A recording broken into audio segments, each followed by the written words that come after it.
But let's look Come on at then. Villa then. I mean, how are you feeling after a result like this? Because I know the last time we felt like this and had this conversation was in the Cup against Stevenage, wasn't it? And we're Yeah. saying it's a great opportunity, really, to kind of look at the team and go, okay, what went wrong? How can we move on from this? What do you think Unai Emery will be thinking right now? Yeah, I'm furious. We're a shambles. Emery out. January, we bottled it. No. Do you know what? The problem is, and actually it's quite nice not seeing that from Villa fans very often at the moment. And we lost the game and no one going, oh, well, yeah, he's got it wrong here. No, it was one of those things. We played really well. No, it was frustrating. It's really a game of kind of two performances, the forward line and the back line. And actually, a couple of weeks ago, I was talking about how successful the defence has been and how organised we've looked. That's not changed based on one result. It was just a bad game. I'll be totally honest. You talked about Kamara, Dave, completely right. A couple of silly mistakes, but 99 times out of 100, he makes that turn in the box when he gives the ball away from the first one. There was a simpler option. Konsa is stood right there, and he could have laid the ball back to him. But what we saw was Villa trying to implement a brand new philosophy.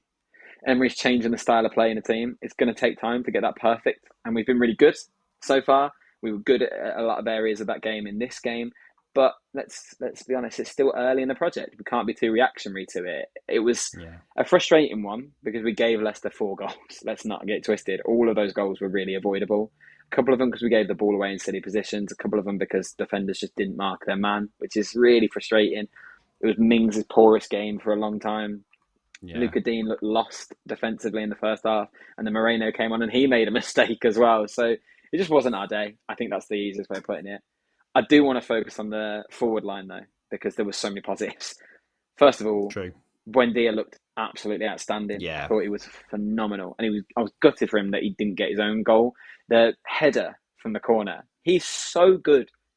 I think he's 5'7", Buendia. Well, that's what the chant at Villa goes anyway. And he's so good in the air. His technical ability with a header is phenomenal. So it's a shame that one didn't go in. Watkins, his goal of the month has to be. The way he got in front of the defender, adjusted his body in midair and flicked the ball past the keeper, I thought that was brilliant. I don't know why it's not been shared more, because I looked at that and thought, as a Villa fan, I was really proud to see that goal. I thought his reaction was more impressive than anything. Like, if you look how much of an advantage was it Castagna, I think, was it at the back post? How much of an advantage he had in terms of distance? Like, his reaction speed is ridiculous. Go back a couple of weeks when we beat Spurs. He did exactly the same thing. He pounced on the ball after Lloris saved it before the defender, and we scored from it. He's so good at that. But I just love the striker's instinct. That's what you want to see from Watkins, and what's been lacking at times. But the way he adjusted in mid-air, I just thought that was such a nice finish. That filled me with confidence. Coutinho scored. I know it was disallowed, but even getting in that position and seeing him take on the shot and how much it meant to him when he thought it had gone in, that's the sort of thing Villa need to build from. So, yes, the mistakes are frustrating. Yes, we should have got 3 points here. We had 63% possession and 19 shots on goal. Leicester had 9.